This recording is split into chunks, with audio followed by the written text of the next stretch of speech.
Hi everyone, welcome to good reviews channel. நாம இன்னைக்கு பார்க்க போறது துல்கர் சல்மான் நடிப்பில் வெளியான காந்தா படத்தோட ரிவ்யூ தான் பார்க்க போறோம். இந்த படத்தோட கதை என்னன்னா, படத்தோட ஹீரோ துல்கர் சல்மான் ஒரு அனாதையா இருக்காரு. இவரு நாடக சபால வேஷம் கட்டி நடிச்சிட்டு இருக்காரு. இவரோட நடிப்பை பார்த்த சமுத்திரக்கனி இவர் மேல நம்பிக்கை வச்சு சினிமாவில் வாய்ப்பு கொடுத்து படம் நடிக்க வைக்கிறாரு.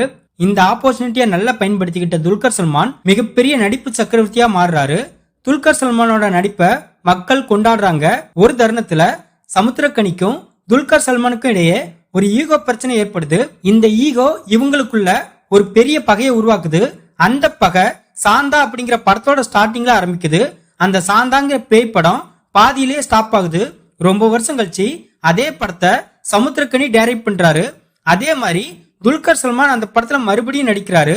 இந்த காந்தா படத்துல கிளைமேக்ஸ்ல ஹீரோ இறந்து போகிற மாதிரி ஒரு சீன் இருக்கு. இதை தெரிஞ்சுக்கிட்ட ஹீரோ கிளைமேக்ஸ்ல ஹீரோ இறக்க மாட்டாரு, ஹீரோனி தான் இறந்து போவாங்க. அது மட்டும் இல்லாம படத்துக்கு பெயர் காந்தா தான் சொல்றாரு. படத்தோட ஹீரோ துல்கர் சல்மானுக்கு ஏற்கனவே கல்யாணம் முடிஞ்சிட்டு இருந்தாலும் ஹீரோ படத்தோட ஹீரோனிய ரொம்ப சின்சியரா லவ் பண்றாரு. ஹீரோ ஹீரோனியோட லவ் என்னாச்சு?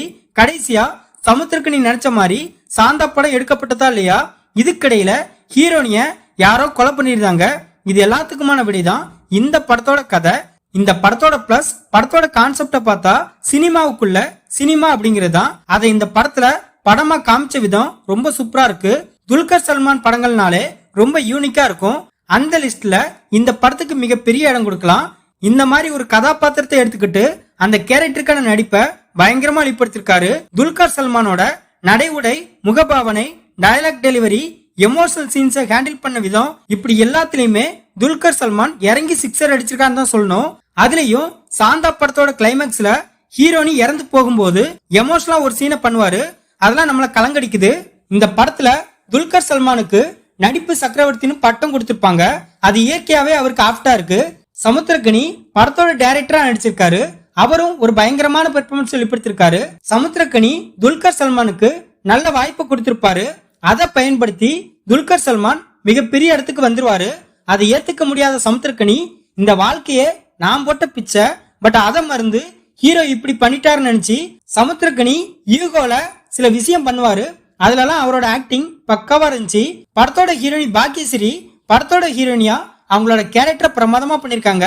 அவங்களோட லவ் போர்ஷன் அழகா இருக்கு. சாந்தா கதாபாத்திரத்துல அவங்களும் நல்லா ஸ்கோர் பண்ணிருக்காங்க. இதை தவிர படத்துல நடிச்ச எல்லாருமே தங்களோட கதாபாத்திரத்தை நீட்டா பண்ணிருக்காங்க. சினிமாவுக்குள்ள சினிமாவை காட்டின விதமும் சரி, அதை எல்லாருக்கும் புரியும்படி எடுத்திருக்க விதமும் சரி. அதுக்காகவே இந்த படத்தோட டைரக்டர் செல்வராஜுக்கு ஒரு தனி கிரெடிட் கொடுக்கலாம். சினிமாங்கிறது அழியாத கலைக்காவியம், அது காலங்காலமா கொண்டாடப்படும். அதனால இன்னைக்குள்ள ரசிகர்களுக்கு மட்டும் படத்தை எடுக்காம காலங்காலத்துக்கும் பேசுற மாதிரி படத்தை எப்பவுமே எடுக்கணும்னு சமுத்திரக்கனி சொல்வாரு. அந்த டைலாக் ஹைலைட்டா இருந்துச்சு. படத்துல இந்த மாதிரி நோட்டபிள் டைலாக் நிறைய இருக்கு.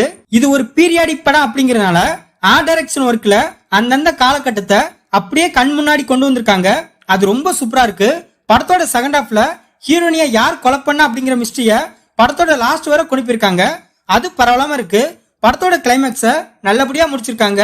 படத்தோட மியூசிக் நிறைய சீனை நல்லா எலிவேட் பண்ணி காமிச்சிருக்கு. இந்த படத்தோட மைனஸ் படத்தோட ஃபர்ஸ்ட் ஹாஃப் எந்த அளவு நல்லா இருந்துச்சோ அதுக்கு எதிர்மறையா செகண்ட் ஹாஃப் இருந்துச்சு. அதுக்கு காரணம் செகண்ட் ஹாஃப்ல வர இன்வெஸ்டிகேஷன் போர்ஷன் தான். ராணா ரகுபதியோட இன்வெஸ்டிகேஷன் சீன்ஸ் ரொம்ப லாங்கிங்கா இருக்கு. படத்தோட மிகப்பெரிய மைனஸ் டியூரேஷன் தான். படத்தை கிட்டத்தட்ட 2.5 மணி நேரத்துக்கு மேல எடுத்து வச்சிருக்காங்க. அதனாலேயே படம் ஒரு கட்டத்துக்கு மேல போரிங்கா இருக்கு. இந்த படத்தை செல்வராஜ் டைரக்ட் பண்ணிருக்காரு. இந்த படத்துல துல்கர் சல்மான், பாக்கியஸ்ரீ, சமுத்திரக்கனி, ராணா ரகுபதி இன்னும் பலர் இந்த படத்துல நடிச்சிருக்காங்க. மொத்தத்துல இந்த படத்தை பார்க்கலாமான்னு கேட்டா ஒரு ஆவரேஜான பீரியாடிக் கலந்த மிஸ்ட்ரி டிராமா மூவி பார்க்க நினைக்கிறவங்க இந்த படத்தை பார்க்கலாம். இந்த வீடியோ பிடிச்சிருந்தா லைக் பண்ணுங்க, ஷேர் பண்ணுங்க, சப்ஸ்கிரைப் பண்ணி சப்போர்ட் பண்ணுங்க. Thanks for all.